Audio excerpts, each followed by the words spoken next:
নমস্কার বন্ধুরা, সবাইকে আমার চ্যানেলে অনেক অনেক স্বাগত জানাচ্ছি। তো চলে এলাম আমাদের মাঠে ধান ক্ষেত আপনাদের দেখাবো বলে। তো আমাদের এখানে দেখছেন তো বন্ধুরা, মানে ধান চাষটাই হয়। তো ধান পুরো পেকে গেছে, এখনও তো কাটা হয়নি।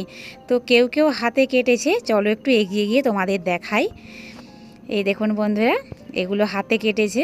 আর আমাদের তো ধান মেশিনে কাটা হবে, মেশিন তো এখনও আসেনি।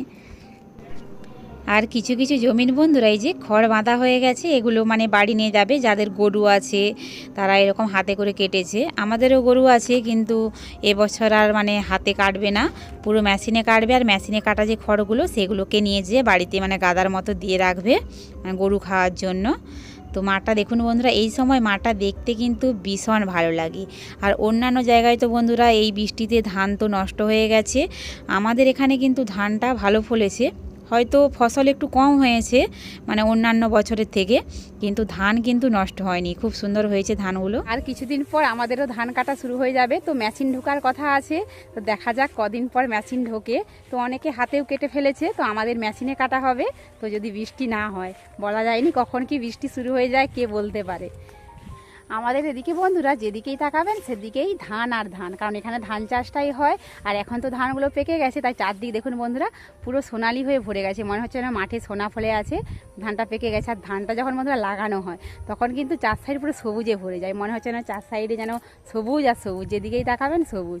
তো এখন দারুণ লাগছে দেখতে মাঠটা, যেন পুরো ধান পেকে গেছে, তো দারুণ লাগছে। তো অনেকে ধান কেটে নিচ্ছে হাতে, আবার অনেকে অপেক্ষা করছে মেশিন আসার জন্য। তো আপনারা কোথা থেকে আমার ভিডিওটা দেখছেন অবশ্যই কমেন্ট করে জানাবেন। আর ওখানে কী চাষ হচ্ছে তো সেটাও কমেন্ট করে জানাবেন। তো আমি জানতে চাই আমার ভিডিওটা কত দূর অবধি গিয়েছে আর সেখানে কী চাষ হচ্ছে।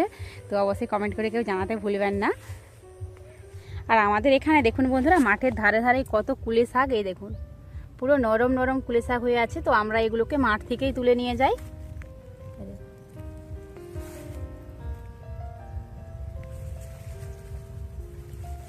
কত হয়ে আছে দেখুন, পুরো মাঠের মানে হিড়ের চার ধারে ধারে পুরো ভর্তি হয়ে আছে।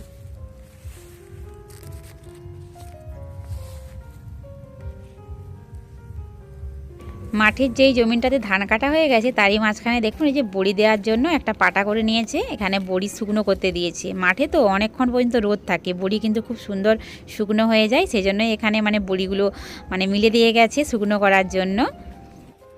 এবার তোমাদের দেখাচ্ছি 10 দিন পর বন্ধুরা মাঠে মেশিন নেমে গেছে আর ধান কাটাও শুরু হয়ে গেছে। এই যে ট্রাক্টরে ধান বোয়া হচ্ছে, এখানে সবাই মানে ধান শুকনো করতে মানে মিলে দিয়েছে। কেউ ধানে পা বুলোচ্ছে, কারো ধান বস্তা হয়ে গেছে। তো আমাদেরও ধান এখানেই মিলা আছে, আর মেশিনও ঢুকে গেছে। এই যে দূরে দেখছেন তো বন্ধুরা, মেশিনটা দেখা যাচ্ছি। তো চলো কাছ থেকে তোমাদের আমি একটু মেশিনটা দেখিয়ে আসি।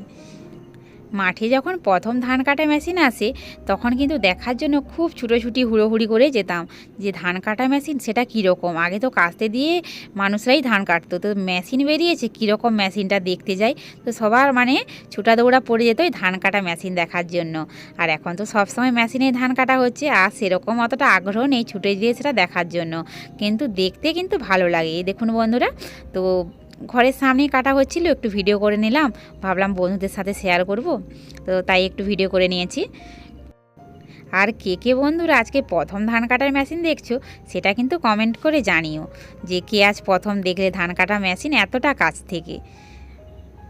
খড়গুলো দেখুন বন্ধুরা কি সুন্দর পিছন দিয়ে দেখুন কুটো কুটো হয়ে পড়ে যাচ্ছে। আর এর যে ধানটা বেরাবে পুরো ফ্রেশ ধান, খুব সুন্দর। মানে আগে যেমন কুলো দিয়ে ধান ওড়ানো হতো, এতে কিন্তু পুরো ফ্রেশ ধানটাই বেরাবে, আগড়া ফাগড়া কিছুই থাকবে না, পুরো মেশিনের ভেতরেই সব যন্ত্রপাতি আছে, পরিষ্কার ধানটাই বেরিয়ে আসবে। তো একদম অবাক করা জিনিস, দেখলে একটু ভাবতে ইচ্ছা করে যে যে মেশিনটা মানে আবিষ্কার করেছে তার মাথার মধ্যে মানে কি আছে সত্যি।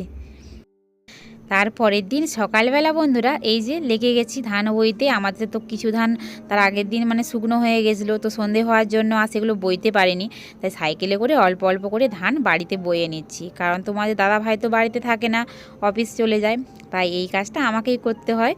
আর বাবারও বয়স হয়ে গেছে, বাবাও এসব কাজ পারে না, তারপর বাবা তো শরীর খারাপ ছিল, সেই জন্যই আমিই বয়ে নিচ্ছি, যতটা পাচ্ছি কম কম করে সাইকেলে করে বয়ে নিচ্ছি। তো বাড়ি থেকে মাঠ খুব বেশি দূর নয়, সামনেই। আর এই যে ধানগুলো বন্ধুরা বয়ে নিচ্ছে, এই ধানগুলো কিন্তু বাড়িতে খাওয়ার জন্য থাকবে, মানে সারা বছর এই ধান থেকে যে চাল হবে তাতে মুড়ির চাল, ভাতের চাল এইসব হবে। তো বাড়িতে সারা বছরের খাওয়ার ধানটাই বয়ে নিচ্ছি। আর যে সব ধান মাঠে আছে সেগুলো কিন্তু সোজা মাঠ থেকে ধানের গোলা চলে যাবে, মানে বিক্রি হয়ে যাবে, একদম ধান গোলা চলে যাবে মাঠ থেকেই মেশিন টলিয়েছে। তো সারা সকালবেলা মিলে আমি এতগুলো ধান বয়ে নিয়েছি অল্প অল্প করে সাইকেলে করে। তো এবার বন্ধুরা রান্না করতে হবে, কারণ কাজের পরে রান্নাটা তো করে নিতেই হবে। বাড়িতে বাবা খাবে, মা খাবে, সবাই খাবো আমরা। তো আকপাক করে যেটুকু পেরেছি রেঁধে নিয়েছি। তো আকপাকের জন্য বেগুনটাও গেছে আমার পুড়ে। আর এদিকে একটু করে নিয়েছি মাছের ঝাল বান্না, আলু বেগুন দিয়ে, আর কিছু সামুদ্রিক মূল্লা মাছও ছিল, তো একসাথে একটু বান্না করে নিয়েছি। আর করে নিয়েছি ডাল। আর বেশি কিছু করতে সময় পেলাম না, তো খেয়ে দিয়ে আবার যেতে হবে মাঠ, কারণ আবার মাঠে ধান শুকনো হয়ে গেছে, সেগুলোকে যেতে হবে ঢাকা দিতে। তো আমি মা দুজনে মিলেই চলে গেলাম ধান ঢাকা দিতে। আবার যেগুলো শুকনো হবে সেগুলোকে আবার বস্তা করে নিতে হবে। এই সময় বন্ধুরা মানে এতটাই মানে এই ধানের কাজটা আমাদের মাথার উপর মানে একটা চাপ হয়ে থাকে যে কি বলবো, মানে প্রচুর পরিশ্রম করতে হয়, খাওয়া দাওয়ারও ঠিকঠাক সময় থাকে না। আর বাড়িতে যে বাচ্চা আছে, বাচ্চাকেও ঠিকঠাক সময় দিতে পারি না, বাচ্চার খাওয়া স্নান, তো সেগুলো করতে মানে আকপাক করে করি, ততটা টাইম দিয়ে আর করতে পারি না। তো এই হলো আমার আজকের ছোট্ট মিনি ভিডিও।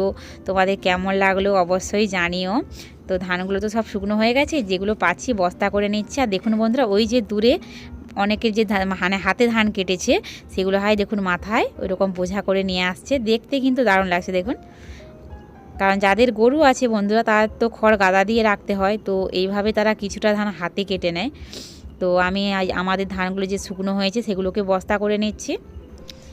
এই ছিল আজকে আমার মিনি ব্লগ ভিডিও। আশা করছি আজকের ভিডিওটা আপনাদের অনেক ভালো লেগেছে। ভালো লেগে থাকলে প্লিজ চ্যানেলটি সাবস্ক্রাইব করে পাশে থাকবেন, আত্মীয় বন্ধুর সাথে শেয়ার করবেন।